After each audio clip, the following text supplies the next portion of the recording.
नहीं है उसमें, but I think right now I feel there are more important things to do. मैं model ही थी जब मैंने शुरू किया था मिसेस इंडिया और मिसेस वर्ल्ड, एंड सो वो कंटिन्यू रहेगा। उसके साथ साथ ऑब्वियसली बहुत सारी और चीज़ें जुड़ती जाएंगी जिसके लिए I am quite open.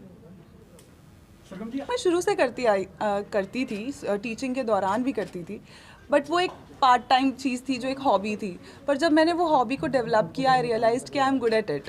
And teaching दो मुझे बहुत अच्छी लगती है, बट आई थिंक मॉडलिंग हमेशा से एक पैशन था जो पेरेंट्स को भी बहुत फैसिनेटिंग लगता था, और वो चाहते थे कि मैं इस फील्ड में कुछ आगे बढ़ के कुछ करूं। तो आई थॉट टीचिंग तो कर ही लेंगे कभी भी, मॉडलिंग अभी करके देख लेते हैं हाउ डज़ इट फील। मेरे हस्बैंड की जब मुंबई ट्रांसफ़र हुई तो वही एक टर्निंग पॉइंट था, क्योंकि वहाँ जाकर जब मैंने देखा कि लोग अपनी नॉर्मल जॉब्स तो कर ही रहे हैं, साथ साथ जो यंगस्टर्स हैं they are into a lot of different things जो हम सोच भी नहीं सकते हैं, कि अब छोटी सी उम्र से फिल्म इंडस्ट्री के साथ जुड़े हैं, मॉडलिंग इंडस्ट्री के साथ जुड़े हैं, स्टाइलिस्ट्स बन रहे हैं, and they are just college students और बड़े बड़े इवेंट्स प्लान कर रहे हैं। सो उनको देख के मुझे ऐसा लगा कि अगर ये कर सकते हैं तो ऑब्वियसली मैं भी कर सकती हूँ।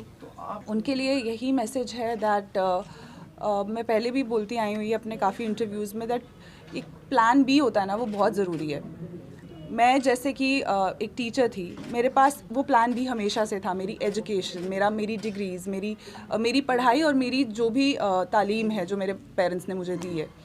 बट ऑब्वियसली एक स्टेप के बाद आप अपना पैशन फॉलो करना चाहते हैं, तो वो पैशन फॉलो करने के लिए ऑलवेज़ नीड टू हैव एक बैक होनी चाहिए आपके पास, कि अगर ये ना हो पाए, भगवान ना करे, अगर मैं ये परस्यू ना कर पाऊँ आगे, तो एटलीस्ट मेरे पास कुछ और हो जिससे मैं सस्टेन कर सकूँ, एंड वो प्लान भी बहुत ज़रूरी है। Yes, I actually just finished with my Ted talk, जो अभी फरवरी में हुई थी। मेरी पहली टेड टॉक थी और मैं बहुत एक्साइटेड थी उसके लिए, और इस तरह से और भी अपॉर्चुनिटीज़ मिल रही हैं। मुझे ज़्यादा अच्छा ये लग रहा है कि लोग मेरे को सुनना चाहते हैं, मेरी आवाज़ सुनना चाहते हैं, मेरे ओपिनियन सुनना चाहते हैं, जो कि बहुत इंपॉर्टेंट है। I think married Indian women के लिए it is very important to voice out their opinions, because मुझे ऐसा लगता है कहीं ना कहीं हम लोग अपनी आवाज़ को दबा देते हैं शादी के बाद। अच्छी बात है कि हम अपनी फैमिलीज़ का बहुत ख्याल रखते हैं, अपने हस्बैंड, अपने पेरेंट्स, अपने इन लॉज, अपने बच्चों का, बट देन एक टाइम के बाद हम अपने बारे में सोचना छोड़ देते हैं, जो कि हमें हमारे लिए ही भारी पड़ता है एक टाइम के बाद।